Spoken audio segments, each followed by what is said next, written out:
Bravido, Andre Fabre trained, was just touched off in the French equivalent of the 2,000 guineas in what was a really good time. Not all French races are truly run. This one was.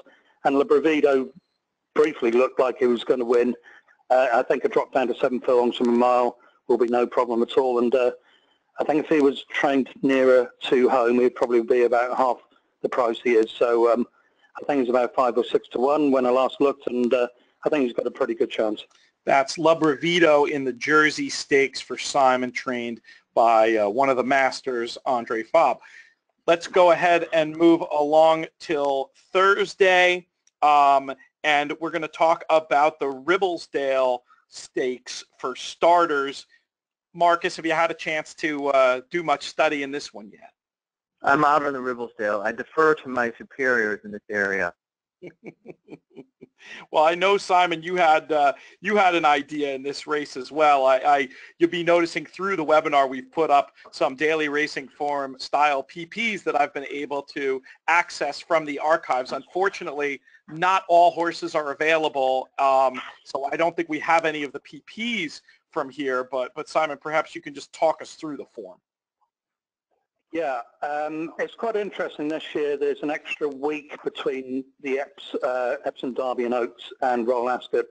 There's something to do with the positioning of the calendar, and as a result of which, you've got a few more horses going on from Epsom to Royal Ascot. The Ribblesdale could be a bit of a consolation race for the Oaks, where we had a brilliant winner, I think, in a really good time, Enable. She is still entered, but very unlikely to run. The 1,000 guineas winner, Winter, is also entered, but far more likely to run elsewhere. And the third horse in the Ribblesdale, in the Oaks, Alluringly, I think has got a very major chance in Ribblesdale. She's contesting favourite with a promising but less proven filly in Maury, who's a daughter of Frankel, out of Midday. Alluringly has got more convincing form. Prior to finishing third in the Oaks, she actually managed to run Enable to less than 2 lengths in the Cheshire Oaks, and didn't look at all flattered in that.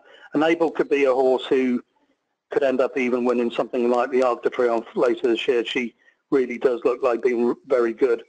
And I don't think there was any disgrace for Alluringly to have been beaten a fair way in the Oaks at Epsom. She had behind her that day Horseplay in 4th and Coronet in 5th, and they're both in the Ribblesdale field.